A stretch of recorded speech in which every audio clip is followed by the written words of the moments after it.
उन्होंने paranormal research करके prove किया कि this type of things exist. और सोसाइटी के जो उनके फ्रेंड्स थे, मायर्स और भी कई उसमें नाम आते हैं, बाद में कहते हैं कि इसकी जानकारी फादर ऑफ अमेरिकन साइकोलॉजी ने भी ली थी, विलियम जेम्स ने भी ली थी, कि यहां पर लंदन में ये जो पैरानॉर्मल सोसाइटी है वो क्या काम करती है।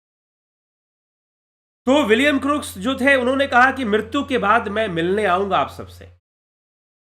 और मायर्स जो कि उनके सोसाइटी के प्रेसिडेंट बनते हैं बाद में पैरानॉर्मल सोसाइटी के, उन्होंने कहा कि विलियम क्रूक्स आफ्टर डेथ 1 महीने बाद हम लोगों से मिले थे। अर्थात सामने आकर नहीं, मृत्यु हो गई तो सामने आकर, लेकिन वो उन्होंने अपने संकेत दिए और बातें भी की उन्होंने एक मीडियम के माध्यम से, और वो सारी बातें बताई जो वही बता सकते थे, कोई दूसरा नहीं बता सकता था। तो इस प्रकार से ऐसी चीजें होती हैं और कई बार वो हमारे जीवन को प्रभावित कर रही होती हैं, कई बार वो हमारे लाइफ को पर इंपैक्ट डाल रही होती हैं, प्रभावित कर रही होती हैं। और ऐसी चीजों का महत्व तो इस बात से मतलब कि ऐसा नहीं है कि वो यहां पर है, यहां नहीं, हर जगह है। और दुनिया के किसी भी कोने में चल जाओ, इनसे रिलेटेड बातें आपको सुनने को मिल जाएंगी। सुपर पावर जिसको अमेरिका कहते हैं, लोग कहते हैं कि अमेरिका एक सुपर पावर कंट्री है, तो वहां पर भी आप जाएंगे तो वहां पर भी एंटिटीज की बातें होती हैं। एंटिटीज, ज्यादातर लोग क्योंकि एंटिटी वर्ड यूज कर देते हैं क्योंकि वो अननोन होती है, कोई उसे देख नहीं सकता। सम एंटिटी है जो प्रॉब्लम क्रिएट कर रही है हमारे घर में, वो एंटिटी कहकर बातों को आगे बढ़ाते हैं। या सम पैरानॉर्मल थिंग या सुपरनैचुरल थिंग, ऐसी बातें करेंगे। लेकिन वहां पर भी, वहां के समाज में भी या वहां के इतिहास में भी ऐसी घटनाएं और ऐसी बातों से भरा हुआ है। आप कहोगे कि भाई they believe in science, of course they believe in science, but this topic is not beyond science. यह जो टॉपिक है पैरानॉर्मल थिंग्स का या पैरानॉर्मल रिसर्च का, यह भी साइंस से कोई अलग चीज नहीं है। जब हम रिसर्च करेंगे, अब बहुत सारी चीजें हैं जो हमारी सेंसेस उसको रिसीव नहीं करती है। आप कहोगे नहीं साइंस तो सेंसेस देखकर मानता है, तो देखकर क्या मानेगा? आंखों की सीमा ही कितनी है? अगर आंखें सब कुछ देख ही लेती तो फिर दिक्कत ही क्या है? आंखें सब कुछ देख ही नहीं पाती ना। आंखें तो उतना ही देख पाती है जो जिनका इतना रेंज है, कान उतना ही सुनता है जितना इस कान का रेंज है, उससे आगे नहीं सुन पाता। क्या उसके आगे साउंड एग्जिस्ट नहीं करता? आंखें उतना ही देख पाती हैं, तो क्या दुनिया उतनी है जितने हम देख पाते हैं? नहीं। अगर ऐसा होता तो हर जीव एक जैसा देखता, लेकिन ऐसा नहीं है। उल्लू का विजन कुछ और है, बैट, चमगादड़, उसका विजन कुछ और है, उसकी दृष्टि कुछ और हो जाती है। दूसरे कई जीव हैं, आर्थ्रोपोडा, मक्खियां, उनकी आंखें बड़ी बड़ी होती है, 1000 सेगमेंट्स में होती हैं। और उनको, मक्खियों को देखो, जरा सा आप हाथ ले जाओगे ना, ऐसे उड़ जाएंगी वो। पीछे से भी देख लेती है कि क्या आ रहा है। हम पीछे नहीं देख पाते, लेकिन मक्खियां पीछे का दृश्य भी देख लेती है। उनको इतनी बड़ी बड़ी आंखें दी गई हैं, और वो आंखें भी 1000 सेगमेंट में डिवाइड होती हैं। तो उनका संसार तो और भी है, लेकिन मनुष्य की आंखें सीमित हैं। हम बस उतना ही देख पाते हैं जितना कि ये सेंसेस हमें दिखा रही होती है।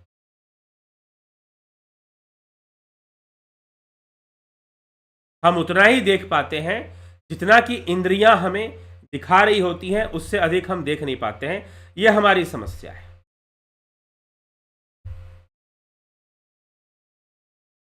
तो सेंसेस के बाउंडेशन में हम ये ना समझ ले कि बस यही सब कुछ है जितना हमें अनुभव हो रहा है। तो इसीलिए बहुत कुछ है जो एग्जिस्ट करता है, लेता है। कहते हैं सिक्स्थ सेंस है वो, छठी इंद्रियां भी कहते हैं हम। तो इसी प्रकार से यह जीवन है और जीवात्मा प्रेत योनि में भटकता है। क्या यह अब देखिए, क्योंकि हमारा जो अस्तित्व है, अब एक प्रश्न ये उठता है कि क्या वह जो प्रेत आत्माएं हैं, क्या वो हमसे संपर्क बना सकती हैं? बिल्कुल बना सकती हैं, क्योंकि वो भी सूक्ष्म में है और आप भी सूक्ष्म में है।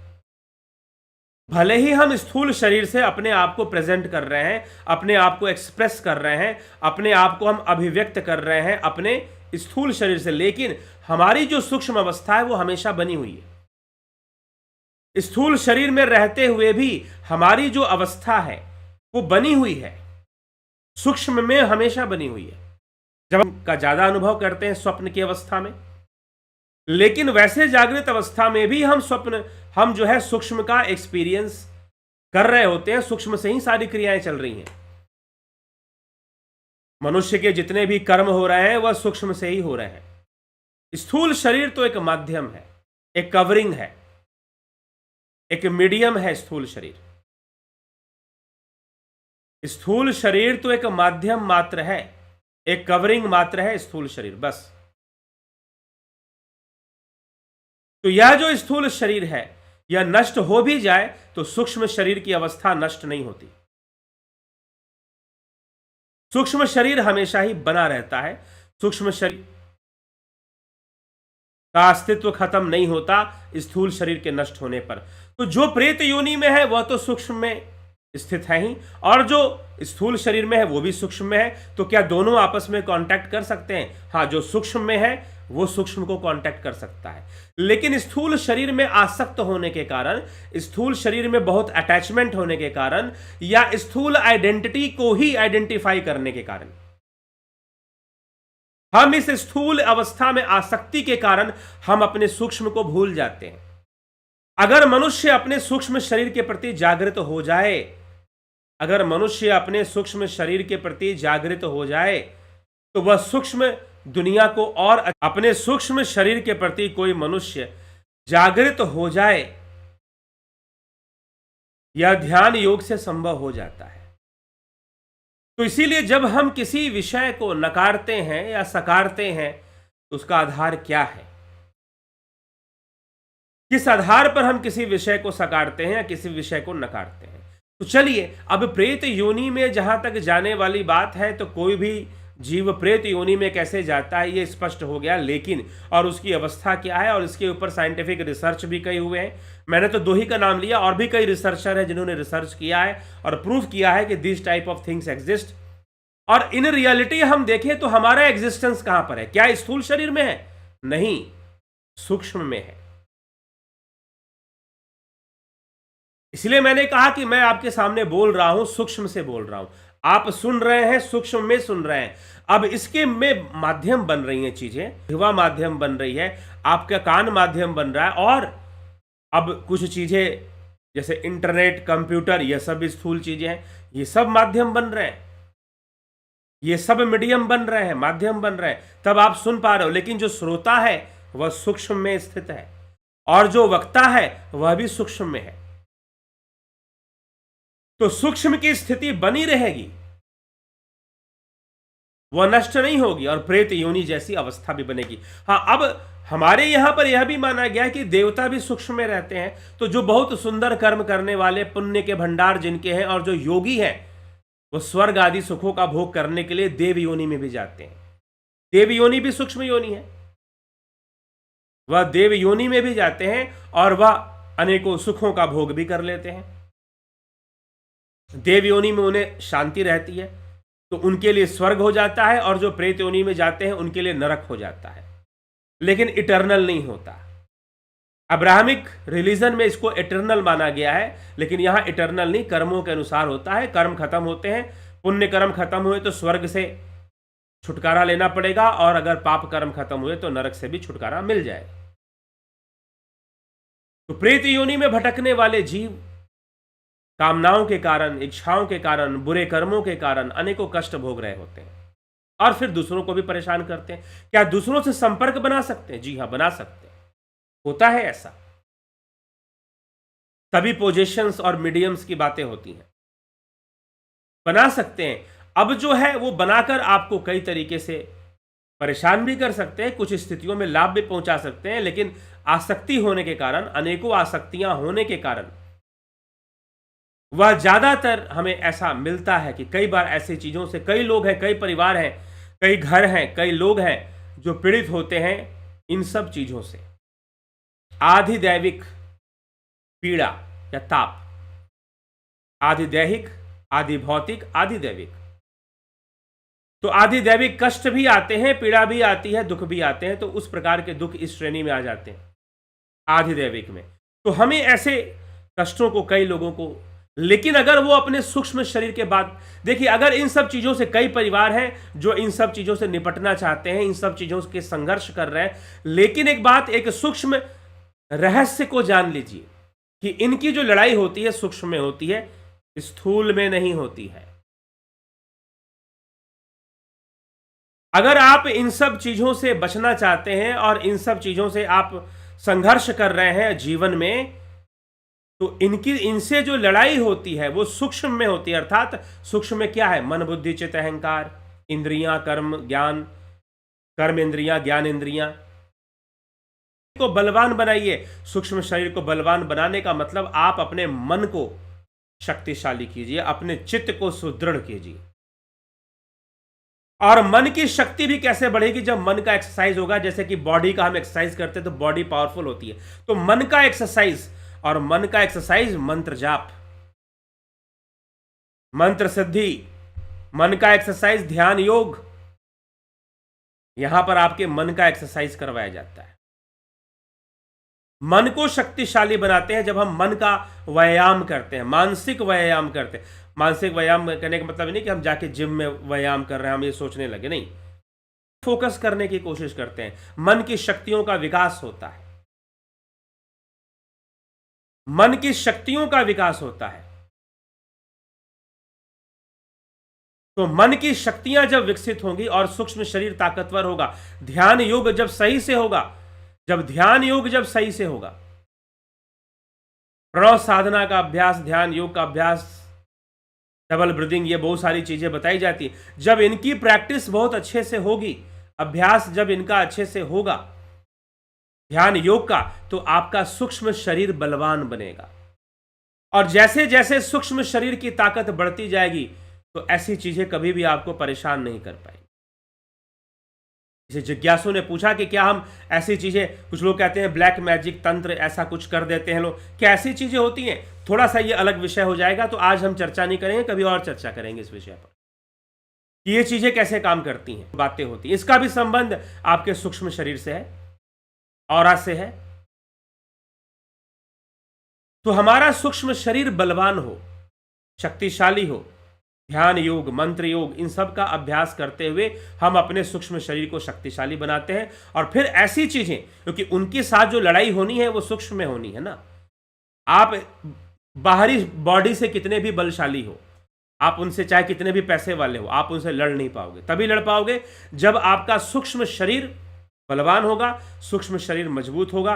और यह तभी संभव है जब सूक्ष्म शरीर का सही से ज्ञान होगा, सूक्ष्म शरीर का सही से अनुभव होगा। तो ये सारा संघर्ष सूक्ष्म शरीर में चलता है। Negative energy, positive energy, negative vibrations, black magic. तो ध्यान योग हमारे सूक्ष्म शरीर को बलवान बना देता है। हमें सूक्ष्म शरीर से लड़ाई लड़नी है तो सूक्ष्म को मजबूत करने की जो टेक्निक्स हैं, जो प्रैक्टिस है, वो करनी पड़ेगी। वहां पर जाकर ये संघर्ष चल रहा है। स्थूल से आप कितने मजबूत हैं कोई फर्क नहीं पड़ने वाला, सूक्ष्म को ही मजबूत करना पड़ेगा, तभी जाकर सारी बात। बंधन किया है, और उसको आवश्यकता किसको है? मुक्ति की आवश्यकता उसी को है जिसको यह समझ में आ गया है कि मैं बंधन में हूं। और जिसको अभी तक बंधन ही समझ में नहीं आ रहा है, भला उसके लिए मुक्ति तो है ही नहीं। जिसको अभी बंधन ही समझ में नहीं आ रहा है, उसके लिए तो मुक्ति है ही नहीं। तो जब उसे समझ में आएगा, और समझ में कैसे आएगा, कौन समझा सकता है? वो कोई योगी समझा सकता है, जिसको सूक्ष्म पर नियंत्रण आ गया है, और जो सूक्ष्म को जानता है। ना भी पूरा नियंत्रण हो, कम से कम सूक्ष्म को जो जानता है वो मैसेज दे सकता है उनको, वह उनको मैसेज कर सकता है कि भाई तुम शांत हो जाओ, और तुम फंसे हुए हो, तुम उलझे हुए हो। तुम शांत हो जाओ, तुम्हें शांत हो जाना चाहिए, तुम तो बंधन में हो, तुम्हारी मुक्ति होनी चाहिए। कहां तुम इस योनि में, प्रेत योनि में फंसे पड़े हो? निकलो यहां से बाहर और आगे बढ़ो, मोक्ष को प्राप्त करो, मुक्ति को प्राप्त करो। इस जमीन जायदाद के मोह में पड़कर पोजीशन, पदवी, डेजिग्नेशन के आसक्ति और अटैचमेंट में तुम प्रेत योनि में भटक रहे हो। तो जब उनको मैसेज जाता है, यही भागवत महापुराण में जो कथा आती है धुंधकारी की, धुंधकारी और गोकर्ण दो भाई थे, धुंधकारी प्रेत बन गया। अब वो भागवत महात्म्य में कथा सुनाते हैं। अब मैं पूरी कथा तो सुनाऊंगा तो लंबा समय निकलेगा, शॉर्ट में सुनाता हूं कि दोनों भाई थे। धुंधकारी ने कुछ ऐसे गलत कर्म किए कि मृत्यु के उपरांत वो प्रेत योनि में चला गया। अब गोकर्ण अपने घर वापस आया बहुत तीर्थ यात्रा करने के बाद, तो पता चला उसके भाई की मृत्यु हो गई है और वो प्रेत योनि में भटक रहा है, रात को उसे परेशान कर रहा है। तो उन्होंने कहा कि भाई इसकी मुक्ति का उपाय करना पड़ेगा। अब गोकर्ण योगी थे, वह अपने बात को सूक्ष्म देहधारियों को सुना सकते थे, तो उन्होंने सुनाया। उन्हें सूक्ष्म शरीर वालों को मैसेज किया भागवत कथा के माध्यम से, और कहते हैं कि 7 दिनों में बांस की 7 गांठें फटती हैं और वो जो है मुक्त होता है। तो अगर आप वाकई में सूक्ष्म शरीर को समझते हैं और उसके प्रति जागृत, अवेकनिंग है यह भी, तो योगी पहले अपने सूक्ष्म शरीर के प्रति, वो आत्मा को जानेगा, उससे पहले वह सूक्ष्म शरीर के प्रति अवेकन होता है, जागृत होता है। और सूक्ष्म शरीर के प्रति जब वो जाग जाता है तो सूक्ष्म के सारे खेल को जान जाता है। जितने भी कर्मों का जन्म ही सूक्ष्म में होता है, स्थूल में होता ही नहीं है। स्थूल में बस वो अभिव्यक्त होते हैं, एक्सप्रेस होते हैं। जितने भी हम कर्म करते हैं वह स्थूल शरीर में सिर्फ एक्सप्रेस हो रहे हैं, लेकिन कर्मों का जो जन्म है वो सूक्ष्म शरीर में ही हो रहा है। और कर्मों का फल जो प्राप्त हो रहा है वह भी सूक्ष्म को ही प्राप्त हो रहा है, ना कि स्थूल को प्राप्त हो रहा है। स्थूल तो माध्यम बन रहा है। तो जब अगर उनको भी सही मैसेज मिल जाए, सही संदेश मिल जाए, तो वह जो प्रेत आत्माएं हैं, वह जो जीवात्माएं हैं, उनका भी कल्याण होता है, उनका भी कल्याण होता है, वो मुक्ति को प्राप्त होती हैं। तो अगर हम सर्व कल्याण की भावना रखें, सर्वे भवन्तु सुखिनः, सर्वे सन्तु निरामया, सर्वे भद्राणि पश्यन्तु मा कश्चित् दुर्भाग् भवेत्, तो हम उनके भी कल्याण की कामना करेंगे और उनका भी कल्याण हो। और अगर आपके घर में ऐसी समस्याएं हैं तो आप इस वीडियो को सुना कीजिए जो आज मैंने बातें बोली हैं, तो उनको भी मुक्ति मिल सकती है। लेकिन उन्हें समझ में तो आए, हम बंधन में हैं। कई बार मनुष्य दुखी होकर समझ जाता है कि हम बंधन में, लेकिन वही जब वो सुनता है, ऐसे लोगों को सुनता है जो जानते हैं, तो फिर या ज्ञानी है, तो वो जब बता रहे होते हैं तो हम उनको सुनते, तो हमको महसूस हो जाता है कि हाँ, हम भी बंधन में और हमें मुक्ति मिलनी चाहिए, हमें उस ओर अग्रसर होना चाहिए। वैसे ही वह प्रेत योनि में फंसे हुए जब उनको पता चलता है कि हम बंधन में हैं, तो वह भी मुक्ति का मार्ग ढूंढते, इच्छा करते और उनको भी मुक्ति मिलती है। कम से कम उस योनि से तो जरूर मिलेगी। पहले वो मनुष्य योनि में आएंगे और मनुष्य योनि में फिर अपने योग मार्ग में आगे बढ़कर अपने आप को पूर्ण मुक्त करेंगे, वह एक बाद की बात है। लेकिन उस योनि से अगर उनको मुक्ति चाहिए तो उसका यही साधन है। इसीलिए कहा जाता है भागवत करवाओ मोक्ष हो जाएगा। लेकिन अब समस्या यह है कि आजकल लोग जो भागवत करते हैं उससे मोक्ष तो बिल्कुल नहीं होने वाला। क्यों नहीं होने वाला? क्योंकि भागवत हो ही नहीं रही है। भागवत के नाम पे कुछ और हो रहा है। भागवत के नाम पर नाच गाने चल रहे हैं, डांस प्रोग्राम चल रहा है। अभी पीछे कहीं मुझे भागवत सुनने का अवसर मिला, कोई महात्मा जी भागवत कर रहे थे वहां पर। अब वो भागवत करते 10 मिनट बोलते और फिर गाना शुरू, फिर 5-7 मिनट कुछ बोलते फिर गाना शुरू। अरे कोई भी बात हमें समझ में आनी चाहिए। अगर कोई ये कहता है कि भागवत सुन लो मोक्ष हो जाएगा, शिव पुराण सुन लो मोक्ष हो जाएगा, कैसे मोक्ष हो जाएगा? मतलब बल्ब है गया, तो ये तो यहां पर तो साइंस काम कर रही है, उसका कनेक्शन है बिजली के साथ, हमें समझ में आ रहा है। यहां कनेक्शन बताओ कि कैसे मोक्ष हो जाएगा भागवत सुनने से।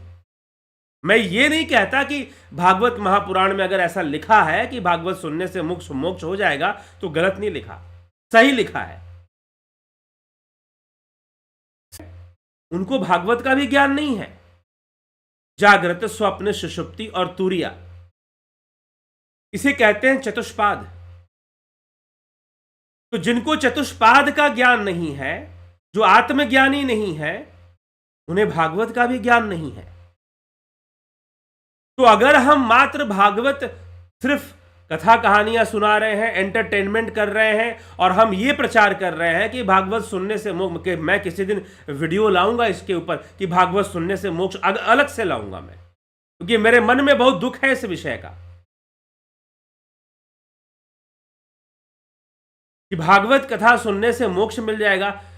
अरे भैया, आप अगर औपचारिकता करोगे तो आपके साथ भी औपचारिकता हो जाए। कुछ लोग कहते रहे कि हम तो बहुत पूजा पाठ करते हैं लेकिन हम पर भगवान की कृपा नहीं हो रही। अरे तुम औपचारिकता करोगे तो वो भी औपचारिकता कर देगा तुम्हारे लिए। तुम अगर फॉर्मेलिटीज ही करोगे धर्म के मामले में, अध्यात्म के मामले में, तो तुम्हारी लाइफ भी फॉर्मेलिटीज ही बनेगी फिर। तो हमने इतनी ज्यादा फॉर्मल चीजों को कर दिया है, इतना ज्यादा डाउन करके रखा है।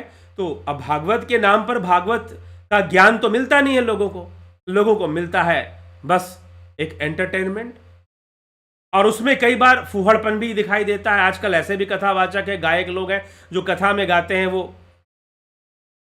पता नहीं क्या क्या गा जाएंगे और क्या क्या बोल जाएंगे।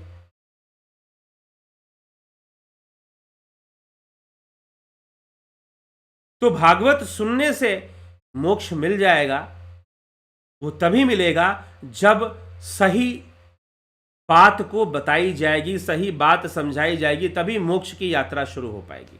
लेकिन हमने सुना, नाचा, गाया, डांस किए, चढ़ावा चढ़ाया, हो हल्ला किया, खूब होर्डिंग लगाए, खूब बैनर लगाए, खूब प्रचार किया, राजनीति की, बिजनेस किया, सब कर दिया, तो मोक्ष कहां से होने वाला है? आपने तो आसक्तियों की वृद्धि कर दी, भागवत के नाम पर आसक्तियों की वृद्धि कर दी, और जब आपने आसक्तियों की वृद्धि कर दी तो भला मोक्ष कहां से होगा?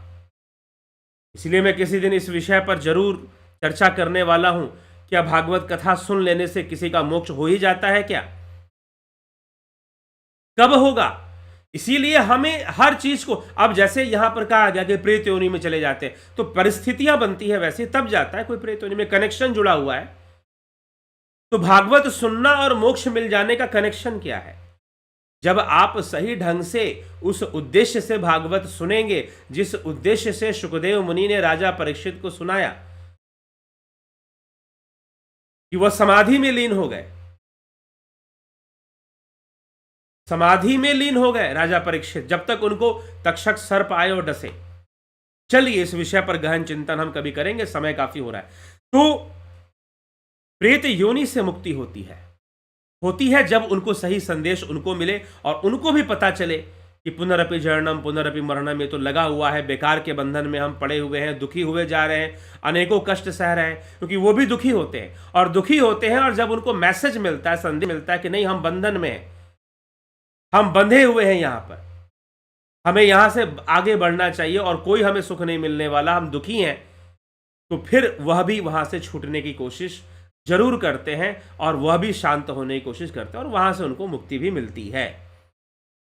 तो यह मुक्ति का साधन है। चलिए आगे बढ़ते हैं। और ध्यान योग का कोर्स हर महीने होता है, इस महीने भी हो रहा है। एक दिन के अंदर अगर आप ज्वाइन करना चाहें तो ज्वाइन कर सकते हैं 24 तारीख तक, उसके बाद आप ज्वाइन नहीं कर पाएंगे और अगले महीने के लिए ज्वाइन कर पाएंगे। फिर साथ ही प्राकृतिक चिकित्सा का कोर्स भी अभी ज्वाइन कर सकते हैं या दर्शन का कोर्स भी ज्वाइन कर सकते हैं, और जो है आप इस तरह के कोर्सेस का आप लाभ उठा सकते हैं। तो यह कार्यक्रम तो हो चुका है, इसलिए गलती से आपको अभी शो हो गया। चलिए ठीक है। तो योग शिक्षक course, yoga teacher training course, अगर आप इसको ज्वाइन करना चाहते हैं, अगर आप इसको ज्वाइन करना चाहते हैं, इसका लाभ उठाना चाहते हैं, तो इसका भी लाभ उठाएंगे। अभी इसके बारे में और भी सूचनाएं आपको बाद में दी जाएंगी। किसी प्रकार की लाइफ काउंसलिंग, एस्ट्रो काउंसलिंग चाहिए तो उसका भी लाभ उठा सकते हैं। अग्निमय बुद्ध पुस्तक आप प्राप्त करना चाहते हैं, प्राप्त कर सकते हैं। और अमेजन के ऊपर भी यह पुस्तक उपलब्ध है।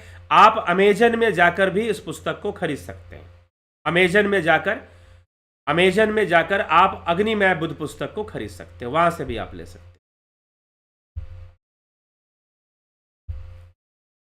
और एक ध्यान योग शिविर ऋषिकेश, उत्तराखंड ऋषिकेश में यह 5 दिवसीय कार्यक्रम होने वाला है। यहां पर कथा का भी आयोजन होगा, अर्थात यहां पर प्रवचन कथा भी होगी और साथ में शिव कथा और साथ में ध्यान योग शिविर का आयोजन होगा। तो इस ध्यान योग शिविर से आप जुड़ सकते हैं, लेकिन यहां पर रहने खाने की जो भी खर्च है वो आपको करना होगा 5 दिन के लिए। हाँ, कोर्स को ज्वाइन करना है तो कोर्स का फी भी आपको देना पड़ेगा। लेकिन जिन्होंने कोर्स कर लिया है, जो ऑलरेडी मेंबर हैं, उनके लिए यह फ्री होगा। लेकिन इसका मतलब यह नहीं है कि वहां जो रहने की व्यवस्था है या खाने पीने की व्यवस्था है उसका कोई शुल्क नहीं लगेगा। उसका शुल्क लगेगा। इसीलिए आप सबको यह बता दिया जाता है कि यहां पर free for members, only for course. जो ध्यान योग का जो कोर्स होता है उसके लिए, मात्र उसके लिए यह फ्री है। जिन्होंने कोर्स पहले कर लिया है उन लोगों के लिए। जो नया करना चाहते हैं उनको मेंबरशिप लेकर उन्हें फी देना पड़ेगा। कोर्स का फी 2000 और 4000 ऐसे जो कोर्स फी होता है वो उनको देना पड़ेगा और ज्वाइन करना पड़ेगा। हाँ, यहां जो रहने खाने की जो व्यवस्था है वो करवा दी जाएगी, वो आपको मिल जाएगी। यहां रहने खाने की जो व्यवस्था है वो आपको दे दी जाएगी, मिलेगी। तो आप उसका लाभ उठा सकते हैं, रहने खाने की व्यवस्था की। तो उसके लिए आपको पेमेंट करना पड़ेगा। बहुत मामूली सा खर्च आपका लगेगा, बहुत मामूली सा खर्च आपका लगेगा। उस मामूली से खर्च में हो जाएगा। अगर आप जानना चाहते हैं इस कार्यक्रम के विषय में तो मई के महीने में, अभी समय काफी है, मई के महीने में कार्यक्रम होगा। लेकिन अगर आप इस कार्यक्रम से जुड़ना चाहते हैं तो आपको बुकिंग करानी पड़ेगी पहले। और जो लोग इस कार्यक्रम से जुड़ना चाहते हैं, अगर उन्होंने ध्यान योग का कोर्स कर लिया है और यहां ऋषिकेश, मई के महीने में, गर्मी के मौसम में ऋषिकेश का मौसम भी बड़ा अच्छा रहता है, तो अगर आप यहां जाना चाहते हैं, 5 दिन के इस कार्यक्रम को ज्वाइन करना चाहते हैं, अटेंड करना चाहते हैं, तो आपके लिए गेस्ट हाउस की व्यवस्था, रूम की व्यवस्था, फूडिंग लॉजिंग की व्यवस्था होगी। उसका पेमेंट आपको करना पड़ेगा। और अगर आपने कोर्स कर लिया है तो आपको फिर ध्यान योग में बैठने के लिए कोई शुल्क वहां पर नहीं रहेगा। लेकिन अगर आपने नहीं ज्वाइन किया है तो ऑफलाइन प्रोग्राम, ये ऑफलाइन ध्यान योग है, ध्यान रखिएगा, ऑफलाइन प्रोग्राम है ये। तो ऑफलाइन जो लोग ध्यान योग करना चाहते हैं, 5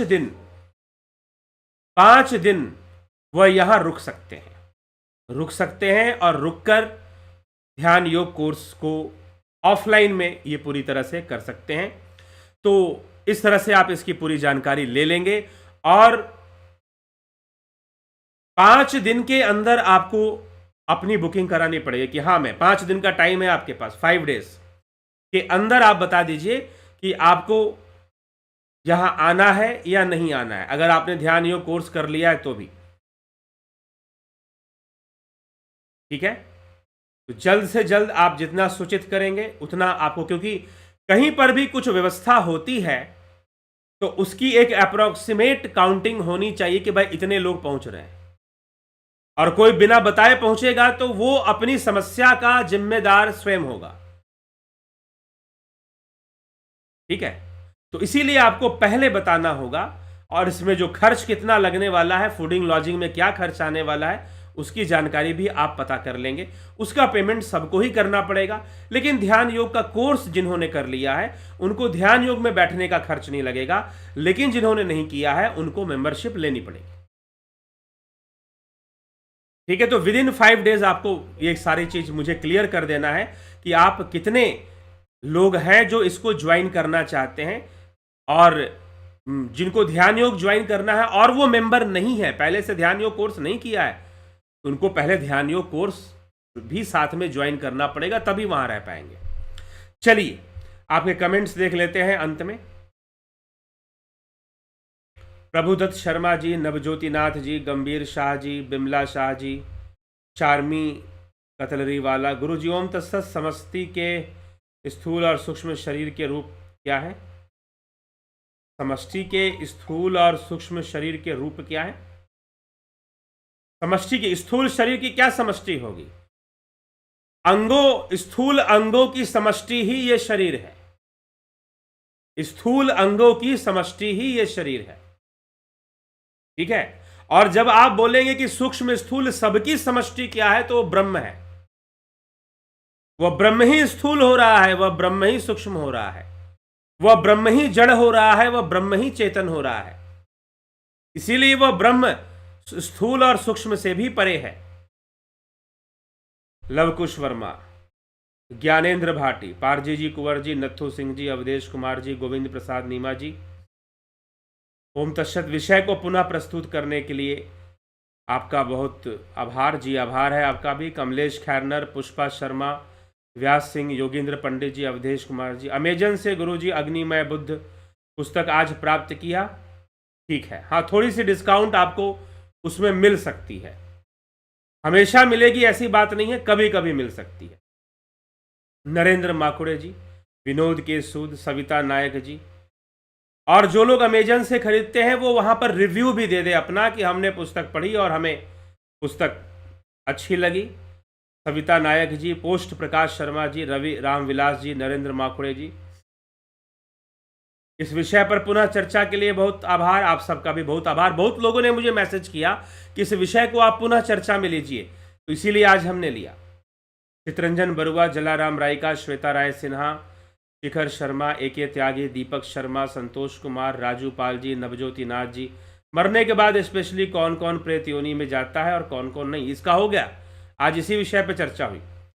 मन भाई ठाकुर, विष्णुचंद्र मौर्य, सुबोध पांचाल जी, जितेंद्र साहू। मरते समय, मरने में से ठीक पहले व्यक्ति को कैसा महसूस होता है, कैसा फीलिंग होता है, यह तो अनुभव का विषय है ना भाई। मिठाई खाते हुए कैसा फीलिंग होता है, मान लो कि मैंने मिठाई खाई और आपको बताऊं तो क्या आपको फीलिंग हो जाएगा? ठीक है, तो खुद से हम विवेक से सोचें कि जहां पर फीलिंग वाली बात है वो तो खुद है, अपने आप में है। हाँ, एक अनुभव जरूर होता है। अब थोड़ा सा मैं अपने अनुभव, व्यक्तिगत अनुभव से बता रहा हूं। मैं एक ऐसी परिस्थिति से गुजर चुका हूं जहां पर लगभग लगभग मरने जैसी स्थिति हो जाती है। साधना में नहीं, कोई ऐसी घटना मेरे साथ अचानक से घट गई जहां पर लगा कि बस अब खत्म सब कुछ।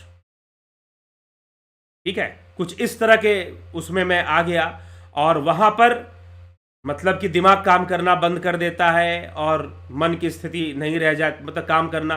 तो वहां पर जैसे कि दुनिया डिसअपियर हो रही है, ऐसा फीलिंग हो जाएगा, ये जगत डिसअपियर हो रहा है और कुछ और ही चीजें, एक अलग प्रकार की आवाजों का सुनाई देना, कुछ इस तरह की चीजें सामने आनी शुरू हो जाती हैं। लेकिन यह जो है, यह जो बात है, यह अनुभव का विषय है। क्योंकि मैं यहां पर शब्द प्रयोग करूंगा और उस शब्द के आधार पर अगर इमेजिनेशन करोगे तो वो इमेजिनेशन गलत होगा, एग्जैक्टली तो कभी होगा नहीं। ठीक है, तो इसीलिए तो कहा गया ना कि जो सत्य है वो वाणी से परे, बुद्धि से परे, बस प्रेरणा देने के लिए कि आप सत्य की ओर आगे बढ़े।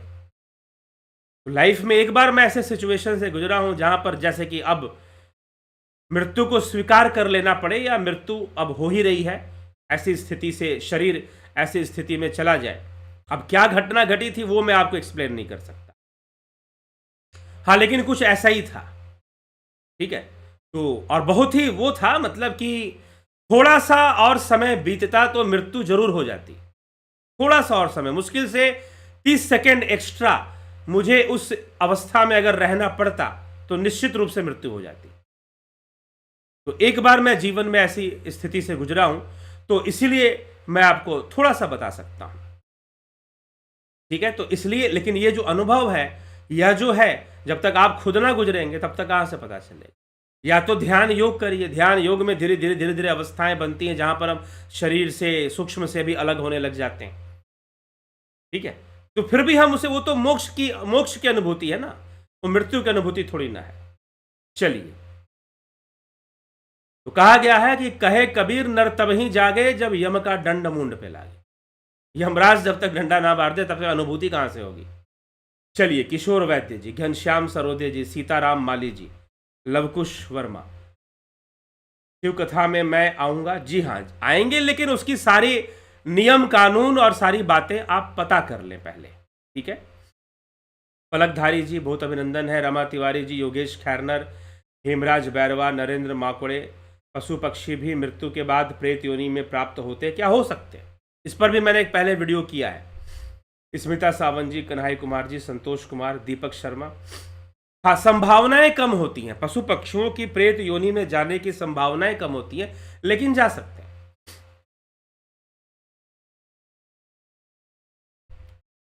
संतोष कुमार जी, दीपक गुरु जी, अब जीव अपने कर्म के अनुसार ही गति करता है, तो यमराज का क्या काम है? कृपया मार्गदर्शन करें। यमराज वो देवता है जो इस व्यवस्था के बनाने के लिए हम उनको जिम्मेदार मानते हैं। जिस शक्ति के माध्यम से हो रही है, हमने उसको देवता रूप में यमराज कहा है। लेकिन यमराज की अपनी कोई मर्जी नहीं चलती है, कर्म के अनुसार ही सब कुछ हो रहा होता है। कुछ तांत्रिक प्रेत को कैसे उनके वश में करके उन प्रेतों को निषिद्ध कार्य कराते हैं। जी हाँ, कभी चर्चा करेंगे इस विषय पर, ब्लैक मैजिक के विषय पर मैंने बोला चर्चा होगा, ठीक है। वो ऐसा नहीं कि उनको प्रेत को वश में कर लिया, उनके साथ वो एक एग्रीमेंट उनका चलता है, वो एक अलग विषय है। ना ही ज्यादा समझे उसको तो अच्छा है, लेकिन वो एक विषय ऐसा है जो कि हमें फंसाने वाला है। अगर कोई ऐसी प्रैक्टिस करता है तो निषिद्ध कर्म उसे कहा गया है। एक बार मैं गाड़ी चला रहा था गुजरात में, रोड के किनारे सो रहा था, मुझे कोई आके दबाने लगा, बहुत परेशान होने के बाद छोड़ा। ऐसी घटना कई बार घटित हुई है, जगह जगह की बात है। जी हाँ, होती है, बिल्कुल होती है, कई लोग ऐसा अनुभव करते हैं। ऐसी बात नहीं कि आप ही ने नहीं, कई लोगों ने अनुभव किया है। पिंटू वासवा जी, सोनी पंडित जी, देवल किरण जी, नमस्कार आचार्य जी, आपका ज्ञान बहुत गहरा और विस्तृत है, लाभ उठाइए। वो बस कल्याण हो मानव का, बस उसी के लिए है। मेरा ज्ञान बहुत विस्तृत है, मुझे तो नहीं लगता, क्योंकि हाँ ठीक है, संसार में लोगों के लिए, सामान्य जीवन के लिए विस्तृत हो सकता है, लेकिन इसका तो कोई अंत नहीं है, ठीक है। इसका तो कोई अंत नहीं है। भला एक छोटे से गागर में सागर क्या समाएगा, यह तो अनंत है। हाँ, लेकिन मनुष्य का जीवन सरल हो जाए, मनुष्य का जीवन बेहतर हो जाए, उस उद्देश्य से मैं यहाँ पे चर्चा करता हूँ, और आप सभी लाभान्वित हो, उस उद्देश्य की पूर्ति हो पाए, बस यही है। आपका जीवन सरल और सुंदर बन पाए, बेहतर बन पाए, लाइफ के प्रति जो क्लैरिटी है वो और आ पाए, विजन अच्छा हो पाए, आपका दृष्टिकोण अच्छा हो पाए, ये सब बातें हैं। चलिए, तो इसी के साथ मैं विराम दूंगा विचारों को। कल फिर मिलेंगे 9 PM लाइव चर्चा में। होली का पर्व है, होलिका दहन है, आप सबको बहुत बहुत शुभकामनाएं होली के इस महापर्व पर। तो होली का पर्व है, तो होली में भी यथासंभव मेरा प्रयास रहेगा, अगर मैं व्यस्त ना हुआ तो मैं जरूर लाइव करूंगा, कल भी, परसों भी, होली में भी। लेकिन अगर, क्योंकि पर्व त्यौहार है तो व्यस्त होने की संभावनाएं कई बार बहुत ज़्यादा होती हैं, तो उन परिस्थितियों में शायद ना करूं, लेकिन कोशिश मेरी जरूर रहेगी कि मैं करूं। चलिए ठीक है, इसी के साथ विचारों को विराम देंगे। कल फिर मिलेंगे 9 PM लाइव चर्चा में। बहुत बहुत आभार आप सभी का। ओम तत्सत।